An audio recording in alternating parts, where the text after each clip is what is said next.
Hi guys, I'm Tripura and welcome back to my channel. And if you haven't already subscribed to my channel, please do. And today I'm going to tell you all about chemical exfoliation. Starting from what is chemical exfoliation to how to include chemical exfoliation in your skincare. Before we get into the video, I just want to tell you one thing. I'm not a professional dermatologist. So what I'm saying now is through research or my personal experience.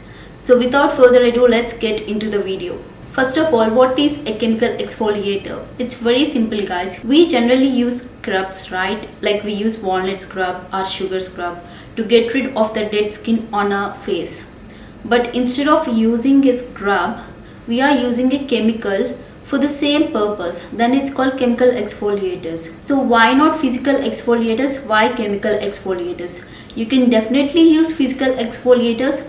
They are definitely great, but just remember you are using a mild physical exfoliator. But if you are using a physical exfoliator which is harsh, it might cause micro tears on your skin. So definitely don't use a physical exfoliator which is harsh. But with chemical exfoliators that doesn't happen because we are just using a chemical and it is doing the job. So that's why people these days are preferring chemical exfoliators. So let's talk about the basic chemical exfoliators that are available in our markets. Those are AHAs and the BHAs. So let's talk about the AHAs. AHAs are very simple. They are called alpha hydroxy acids. The basic work of the AHA is to get rid of dead skin, which will eventually brighten our skin and to moisturize our skin. AHAs are basically derived from plant ingredients or natural ingredients. So let's talk about different types of AHAs that are available in our market. The basic types are the glycolic acid, lactic acid and the mandelic acid. In these three, the widely used one is the glycolic acid. Glycolic acid is used to get rid of dead skin and to brighten our skin and to moisturize our skin. Coming to lactic acid, it does the same work but it moisturizes our skin even more. So if you have very sensitive skin or sensitive skin, it's better to start off with the lactic acid and then go to glycolic acid. The thing with AHAs is they will only act or penetrate on the outer surface of the skin. They don't penetrate deep into our skin. So let's talk about BHAs. BHAs means beta hydroxy acid. It is basically salicylic acid. So the thing about BHAs is they penetrate deep into our skin. For example, our skin has two layers like the first layer, the second layer. AHAs will stop here, but the BHAs go deeper into our skin.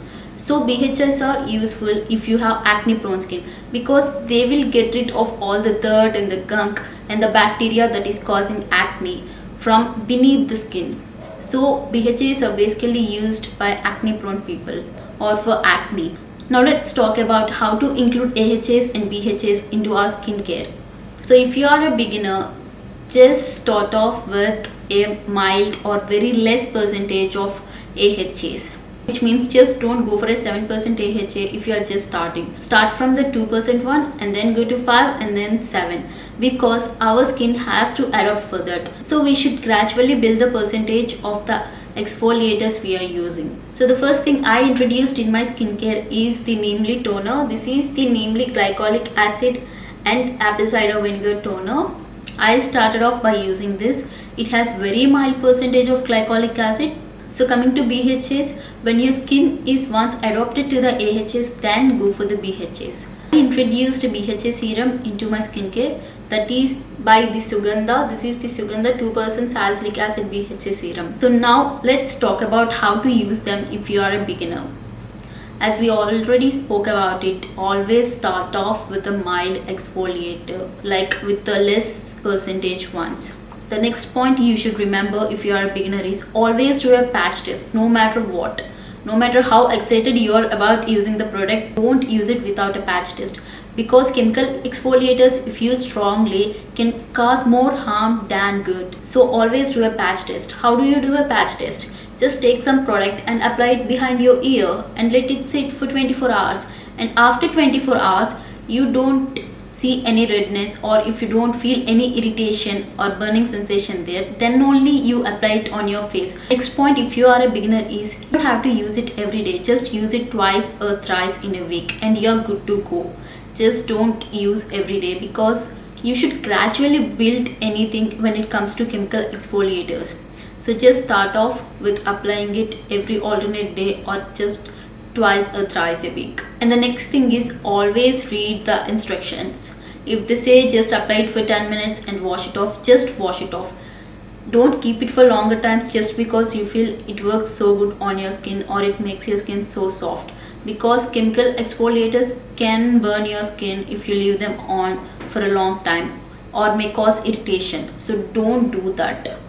If they say leave it on for 10 minutes and wash it off, just do that. That's it. Just don't keep it for more time than instructed. The next thing you have to remember if you are a beginner is don't come to a conclusion when you use a chemical exfoliator for once or twice, because what happens with chemical exfoliators is they can cause skin purging. Purging basically means all the dirt and bacteria will come onto the surface of your skin, which will eventually show up as acne or pimples. But that's not what's happening. It's just making all the dirt come out. So don't judge a chemical exfoliator by 1 or 2 uses.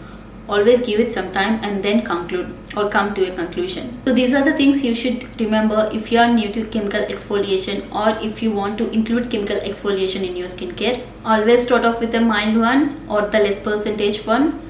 Do a patch test. Don't at all forget to do a patch test, and don't use it for longer times. I hope this video is helpful for you. Thank you.